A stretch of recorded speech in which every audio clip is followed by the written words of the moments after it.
भी गर्मी के दिनों में हमें लू लग जाती है तो पूरे बदन पे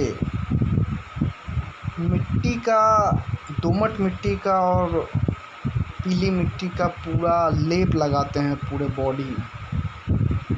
इसके पीछे वही वजह है कि पूरे शरीर का ताप मिट्टी अवशोषित करती है, दुर्गुणों को, जो हानिकारक तत्व हैं उसको अवशोषित कर लेती है मिट्टी अपने अंदर और पूर्ण रूपेण शरीर को समान भाव से, समतुल्य भाव से, बैलेंस फॉर्म में, संतुलित फॉर्म में कर देती है।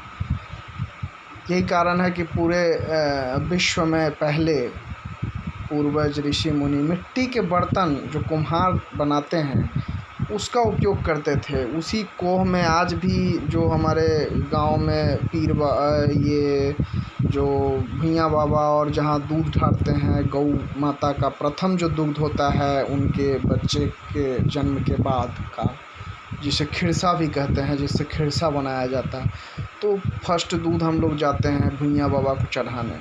किसी न किसी संत सिद्धात्मा का वहाँ निवास होता है, जिन्हें गांव में भी ब्रह्म बाबा और कुल देवता और भुइयाँ बाबा, सिद्धात्मा और किसी सिद्ध पुरुष के विशेष स्थान को ऐसा नाम दिया जाता है। हर जो तीर्थ स्थल है, जो हमारा पिलर है, जो हमारा पिलग्रिमेज है पूरे विश्व में या हमारे देश में, किसी न किसी संत, सिद्ध पुरुष, देव क्रियाकलाप, देवता के आगमन का ही सूचक है, उसी का व्यक्तिकरण है, उसी की एक प्रतीक और स्तंभ मात्र है। तो ये मिट्टी का इतना बड़ा गुण है। और कच्चे आम को भी पका करके पूरे बॉडी में लेप लगाते हैं, जिससे हमारा पूरा रोग मुक्त हो जाते हैं।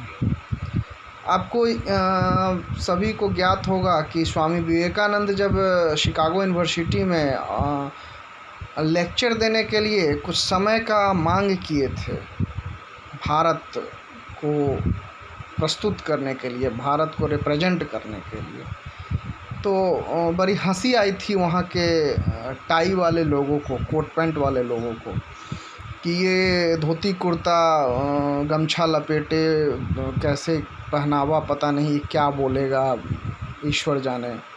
और जब उन्हें माइक मिला तो ज्ञान की धारा इतनी, ऋषि मुनि और सनातन पुरातन जो हमारा ज्ञान है पूर्वजों का, एक स्वामी विवेकानंद रामकृष्ण परमहंस जी के शिष्य में गिने जाते हैं और जो माँ काली के महान उपासक थे, और उनमें एक विलक्षण प्रतिभा बचपन से ही थी।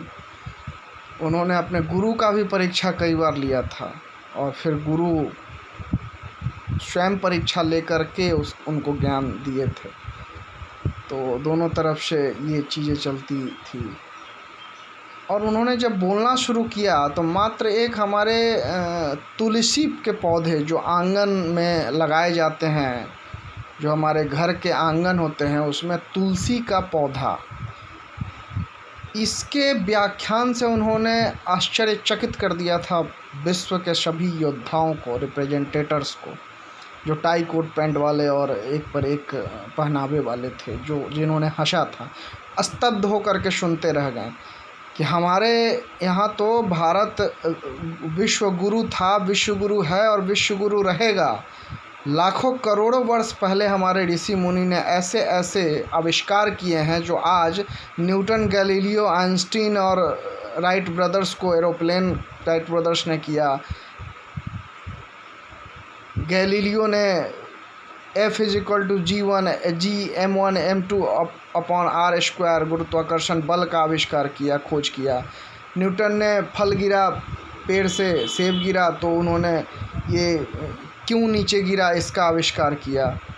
गैलीलियो ने दूरबीन का किया था, न्यूटन ने गुरुत्वाकर्षण का किया था, तो आइंस्टीन ने बहुत सारा रिसर्च किया। तो ये सारे रिसर्च हमारे ऋषि मुनि पहले ही कर चुके थे। ये जो आज राइट ब्रदर्स विमान का वो किए हैं, एरोप्लेन से जो हम आज उड़ते हैं, हमारे भारद्वाज ऋषि उस समय ऐसे रिसर्च किए हुए थे।